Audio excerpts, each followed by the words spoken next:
Buenos días, buenas tardes, buenas noches o a la hora en la que estén viendo esto. Esto es Enfoque Político y mi nombre es Sebastián Andrés. Antes que nada, nuevamente agradecerles a todos de verdad por el apoyo que han demostrado desde que lanzamos Enfoque Político, y simplemente quiero darles una actualización respecto de dónde pueden encontrarnos. Nosotros estamos como @enfoquepolítico_ en Instagram, TikTok, Spotify y ahora en YouTube también. Así que los invito a que si están en esas redes, pues también nos sigan. De hecho, en TikTok ha empezado a ocurrir una cosa súper interesante, y es que personas que pues uno no sabe realmente cómo llegan a la página de uno, han empezado a crear y armar el debate, y eso me parece muy, muy bonito, porque en realidad Enfoque Político lo que busca hacer es una conversación entre todos. Así que muchísimas gracias. Bueno, entremos a nuestro segmento Hablemos. Así que hoy hablemos de la falsa paz total. Este término paz total, ¿verdad? Es uno con el que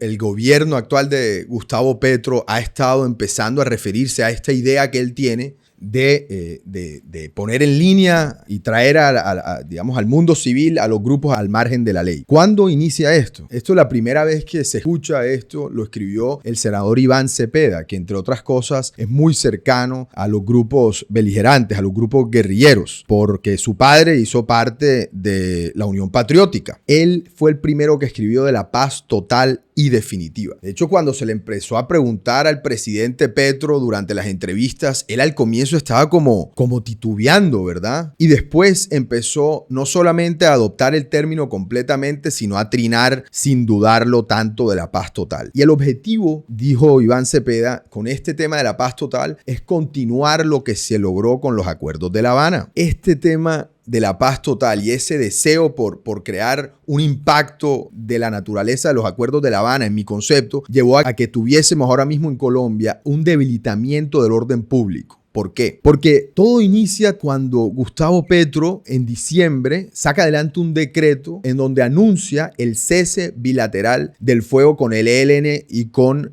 otras fuerzas armadas guerrilleras o criminales y el Estado colombiano. Esto presenta el primer problema realmente acá. ¿Por qué? Porque no solamente no existía tal cese, es decir, el mismo grupo del ELN salió inmediatamente a decir que no existe un acuerdo de cese bilateral. Entonces, primer error. Pero en segundo lugar, es porque ocurren cosas y la ciudadanía algunas veces nos confundimos, porque uno dice, ¿cómo es posible, verdad, que el gobernador del Meta ande durante tanto tiempo avisando de que están nuevamente las disidencias haciendo presencia en unos municipios del Meta y no se esté haciendo nada? Bueno, este tipo de cosas ocurren porque gracias a la confusión que desafortunadamente generó el presidente durante este periodo de impulsar la paz total, pues eso llevó a que muchas personas dentro de la fuerza pública realmente no sepa cómo actuar, porque nosotros recordemos que hacemos parte de las Naciones Unidas y en ocasiones si se actúa de una u otra forma se puede infringir contra algún derecho, y no solamente fue ese caso, o no solamente viene por la confusión que generó por este decreto y por esa intención, sino porque cuando el presidente entró al poder, y esto es algo que puede hacer, cambió por completo, por ejemplo, la cúpula de la Policía Nacional, en donde 25 generales fueron retirados y decenas de capitanes y tenientes también fueron llamados a colgar su uniforme. Este tema de la paz total o la falsa paz total, que ya Petro recientemente por fin dijo que ya no íbamos a tener cese bilateral, pues ha generado mucha zozobra, mucha desazón, mucha tristeza, pero sobre todo mucha falta de organización en la fuerza pública. Ahora quisiera que entráramos en un tema que es cada vez más latente entre las cosas que ocurren en el Estado, pero sobre todo creo que es algo que debemos traer a la conversación. Así que hablemos de la heteronormatividad y de la cultura patriarcal. ¿Qué quiere decir la heteronormatividad? Bueno, primero, esto fue un término, dícese que se acuñó por Michael Warner, ¿verdad? Quien describió la heteronormatividad. Lo que explica es que todo ser humano nace siendo heterosexual. Eso es lo que se piensa en un estado y en una situación heteronormativa,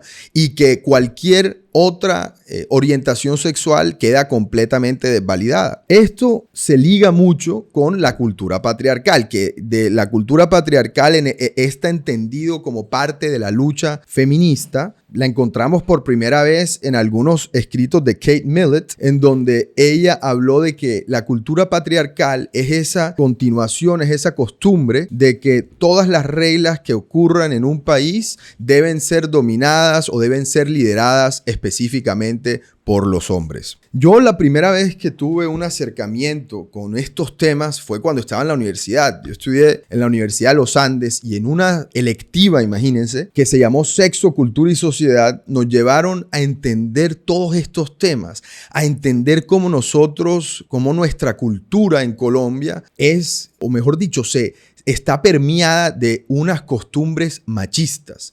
Y eso fue para mí muy impresionante porque fue analizarme y entender que el entorno, el país, la familia, la ciudad, los amigos, la conversación, el léxico que utilizamos son léxicos o son maneras de hablar, son costumbres que siguen fomentando el machismo en Colombia y todo lo relacionado con la cultura patriarcal. El machismo trae en sí muchísimos problemas, entre otras cosas porque se empiezan a ver a las mujeres, por ejemplo, como un objeto de propiedad, y eso ha traído, como vamos a hablar un poco adelante, pero como quizá han visto en las noticias, una infinidad de problemas históricos que se han agravado en este año. En esa época de la universidad tuve la oportunidad de conocer a Florence Thomas. Ella es una filósofa, hoy en día una líder feminista, que en el año 68 vino a Colombia, se enamoró de un colombiano y se devolvió con él acá. Eventualmente esa relación no perduró, pero ella decidió quedarse en el país. Porque mientras que en su educación en el año 68 en Francia le mostraron las primeras pastillas anticonceptivas, ella llegó a una Colombia completamente recatada, en donde no habían ni siquiera 2 décadas del voto femenino. Entonces, desde ese entonces ha estado en este tema de la lucha feminista. Y yo personalmente soy profeminista, ¿verdad? Porque considero que esos temas se deben solucionar y todos debemos hacer parte de eso. Continuemos y ahora hablemos de lo que está ocurriendo en Ecuador, en nuestra hermana patria del Ecuador. ¿Y por qué le llamamos hermana patria? Recordemos, o mejor dicho, imaginemos un mundo en donde existían personas de Colombia, que mejor dicho, colombianos o gran colombianos, iban a negociar afuera nuestro café o nuestras frutas diciendo que provenían de la Gran Colombia. ¿Y qué fue la Gran Colombia? La Gran Colombia fue cuando Panamá, Ecuador, Venezuela y Colombia eran un solo país. En este momento, recordando un artículo de The Economist de estas recientes semanas en donde hablaron de lo que ha ocurrido en Latinoamérica y cómo muchos países hoy en día son gobernados por algunas teorías o por algunos gobiernos socialistas de izquierda que han llevado a que se aumente mucho la inflación, se acelere y se pierde puntos y valor en el PIB, ¿verdad? Y que hayan tasas altísimas de interés, como por ejemplo el caso de Cuba, Venezuela o la misma Argentina, en donde en este momento en Argentina, imagínense que la tasa de crédito efectiva anual está en un 94%. En todo caso, son pocos los países en Latinoamérica en este momento donde hay un gobierno de derecha y uno de esos es el de la hermana República del Ecuador. El presidente Guillermo Lasso, en línea con lo permitido en la Constitución del Ecuador, solicitó que se disolviera la asamblea. 137 parlamentarios perdieron su curul. Durante los próximos 6 meses volverá a haber otras elecciones en Ecuador para ver quién continúa el periodo presidencial que existe en este momento. Ese término se le llama muerte cruzada y el presidente Guillermo Lasso lo decide invocar porque ya existe una crisis política en el país y una conmoción interior por lo que él considera que nace gracias a que la asamblea y los parlamentarios no le están permitiendo operar como él pretendía. Entonces, todo lo mejor para nuestra hermana República del Ecuador, todo lo mejor para el presidente y pues ojalá que Ecuador salga de esto fortalecido. Ahora entremos en nuestro tema principal del episodio. Vamos a hablar de la violencia y la violencia.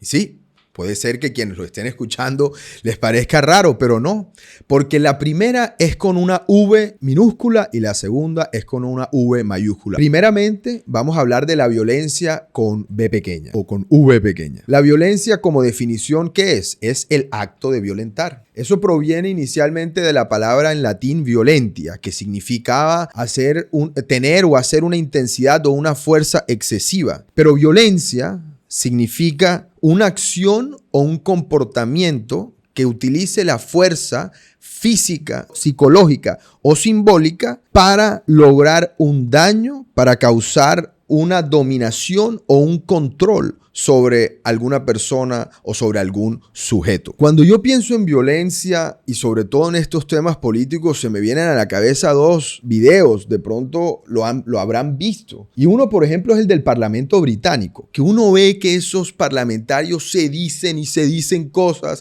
y se burla del uno del otro, de alguna cosa que se habrá dicho, y parece que se está incrementando digamos, el tono de la conversación. Pero resulta que después eso se acaba y terminan en risas y terminan tomándose una cerveza el uno con el otro. O también están los casos de unos videos, por ejemplo, en el Parlamento ucraniano previo a todo este tema de la invasión y de la guerra con Rusia, en donde dentro del Parlamento empezaban a tener discusiones y terminaban por darse puños entre ellos. Terrible. Entonces, esas dos diferencias es algo que yo quiero invitarlos a que reflexionemos. ¿A qué? Nosotros en Colombia, o muchas veces nos pasa, en Barranquilla definitivamente ocurría en los años 90, en que un debate o una discusión muy fácilmente rompía esa fina línea y se convertía en violencia. De hecho, el filósofo Immanuel Kant describió que únicamente el Estado tiene el monopolio legítimo de la fuerza coercitiva. ¿Eso qué quiere decir? Que solamente el Estado tiene la autoridad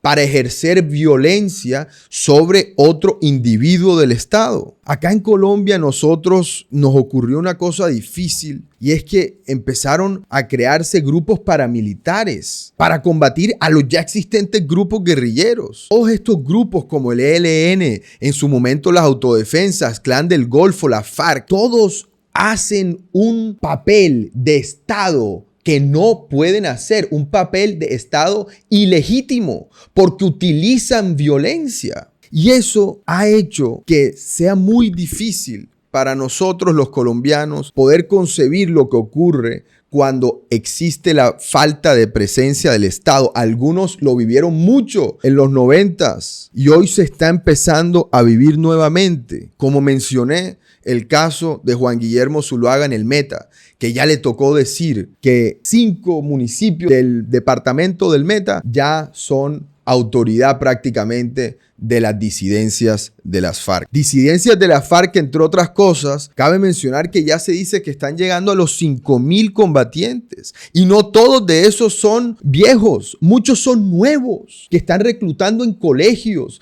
todavía con estas ideas arcaicas del marxismo-leninismo. Son cosas que están ocurriendo en nuestro país. Son cosas o teorías que muy fácilmente impulsan a la juventud colombiana a ser más violentos. Y aquí entro a que todos nosotros seamos conscientes de que nosotros, los colombianos, tenemos una historia violenta. Con esto paso a la violencia con V mayúscula. La violencia es un periodo histórico en Colombia que ocurrió del año 48 al año 58 del siglo XX. Esto se desata en el Bogotazo cuando asesinan a Jorge Eliezer Gaitán de mano aparentemente de Juan Roa Sierra, que equívocamente e irónicamente la misma muchedumbre luego lo asesinó sin poder realmente hacerlo porque no tienen la autoridad, pero ocurrió. Jorge Eliezer Gaitán lo pueden encontrar en el billete de 1000. Sale siempre con el puño arriba porque Jorge Eliezer Gaitán se volvió el defensor, el luchador de las causas del pueblo, ¿verdad? Tenía muchas ideas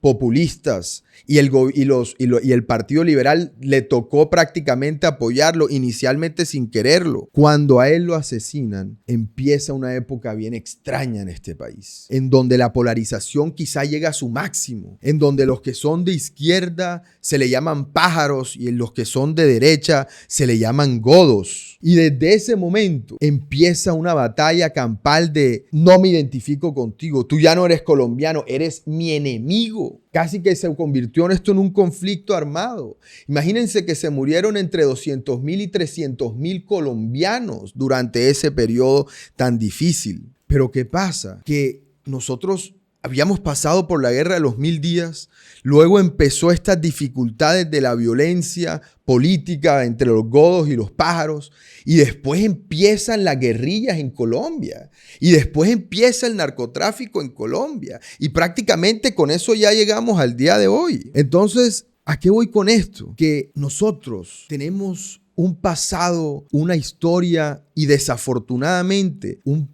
presente violento. La invitación el día de hoy es que no solamente seamos conscientes, sino que empecemos todos a acabar con la violencia que más entristece, y es la violencia contra la mujer o la violencia vicaria que hoy en día le están empezando a llamar. Y yo les digo que esto a mí me causa mucha conmoción interna. Estoy casi temblando mientras hablo porque aquí habrán visto de pronto que tengo una rosa. Y a mí me enseñaron que a una mujer no se le toca ni con el pétalo de una rosa. Y uno toca una rosa y es casi terciopelo. Muy delicado, muy delicado. Y eso acá en Colombia, desafortunadamente, no solamente se perdió de alguna forma u otra, se confundió, se empezó a asociar ese trato delicado como otras cosas adicionales de las problemáticas machistas y de la cultura patriarcal. Nosotros acá en Colombia debemos estar inmediatamente ya hartos de la cantidad de feminicidios que están ocurriendo en este país. Les voy a hablar de unos casos porque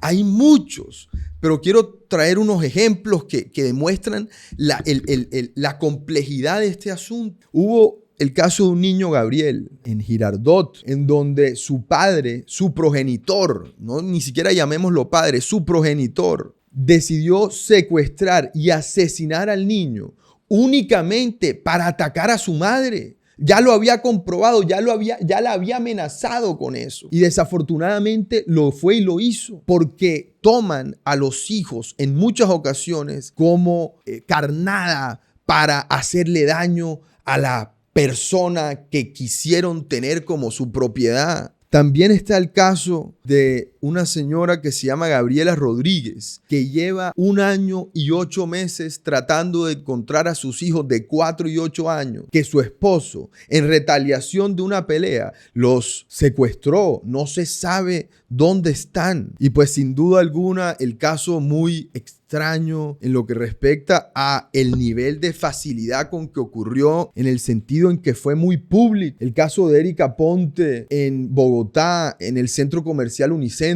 que su esposo, o su expareja, a quien ya le había pedido restricción, a quien ya había denunciado, fiscalía, había pedido ayuda, todo el mundo sabía, inclusive sus colegas, se acercó un sábado primero a tratar de conseguirla y no la encontró en el centro comercial. Volvió al día siguiente y todavía con luz del día la asesinó y después se suicidó. Ella había hecho en principio lo que hoy en día las autoridades locales y municipales y gubernamentales, nacionales, en fin, habían dispuesto para ella. Así que ya se sabe que lo que existe ahora es insuficiente. Pero no solamente se trata de que traigamos a colación todas estas cosas, porque es que las cifras son espeluznantes. Cada 28 horas existe un feminicidio en Colombia. Es decir, del momento en el que yo estoy grabando esto hasta el momento en el que lo vean, 6 o 7 mujeres habrán muerto por feminicidio. Por eso quiero hacer una invitación a que esto pare inmediatamente.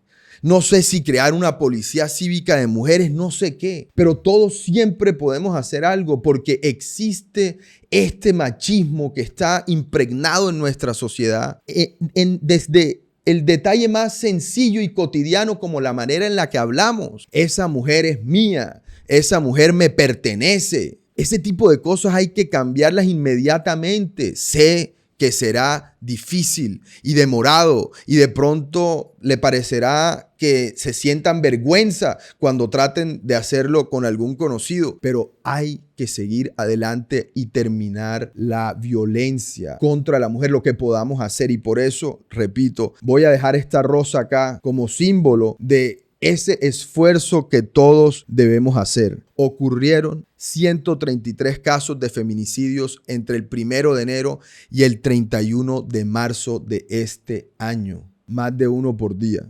Entonces, creo que si bien vemos nosotros en las noticias cuando estas cosas ocurren, me parece necesario que no pensemos en que es una noticia más, sino que pensemos en que es algo que debemos conversar entre todos y ser cada vez más conscientes de esta dificultad.